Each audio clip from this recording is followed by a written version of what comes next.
వేడి వేడి అన్నంలో కాస్త చికెన్ పచ్చడి వేసుకుని అలా కలిపి తింటూ ఉంటే అబ్బా ఎంత బాగుంటుందో కదా. అదిగోండి ముద్ద చూడగానే మీకు కూడా నోట్లో నీళ్ళూరిపోతున్నాయి. మరెందుకు ఆలస్యం, ఎక్కడ తీసుకున్నానో చెప్తాను, మీరు కూడా వెంటనే ఆర్డర్ చేసుకోండి.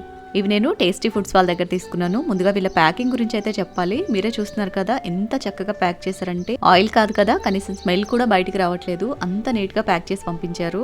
అండ్ వీళ్ళ దగ్గర చికెన్ అండ్ ప్రాన్స్ పికిల్స్ తీసుకున్నాం అండి. రెండు కూడా ఒకదాన్ని మించి ఒకటి ఉన్నాయి. టేస్ట్ అయితే ఎలాంటి ఆర్టిఫిషియల్ ఫ్లేవర్స్ లేకుండా చాలా న్యాచురల్గా ఉంది. మనం ఇంట్లో ఎలాగైతే తయారు చేసుకుంటామో, మన పెద్దవాళ్ళు మన కోసం ఎలాగైతే తయారు చేస్తారో అలాగే ఉన్నాయి పచ్చళ్ళు అయితే. ఈ పచ్చడితో ఒక్క ముద్ద తిని చూడండి, ఈ మాట మీరే ఒప్పుకుంటారు. అండ్ వీళ్ళు తయారు చేసే దాంట్లో నాకు నచ్చిన ఇంకొక విషయం ఏంటి అంటే, మహిళలకు ఉపాధి కల్పిస్తూ వాళ్ళతోటి పచ్చళ్ళు పెట్టిస్తున్నారు. ఇందులోకి వాడే మసాలాలు, కారం పొడులు అన్ని కూడా సొంతంగా వాళ్ళే తయారు చేసుకుంటున్నారు, చాలా న్యాచురల్ వేలో. అందుకే ఈ పచ్చళ్ళు ఇంత కమ్మగా ఉన్నాయి. మీరు కూడా ఆర్డర్ చేసుకోవాలి అనుకుంటే tastyfoods.com వెబ్సైట్లో ఆర్డర్ చేసుకోవచ్చు. వెబ్సైట్ డీటెయిల్స్ డిస్క్రిప్షన్లో ఇస్తాను. అండ్ వాళ్ళ పేజ్ని కూడా ట్యాగ్ చేస్తాను. వాళ్ళ మేకింగ్ వీడియోస్ అన్నీ ఉంటాయి, ఒకసారి చెక్ చేయండి.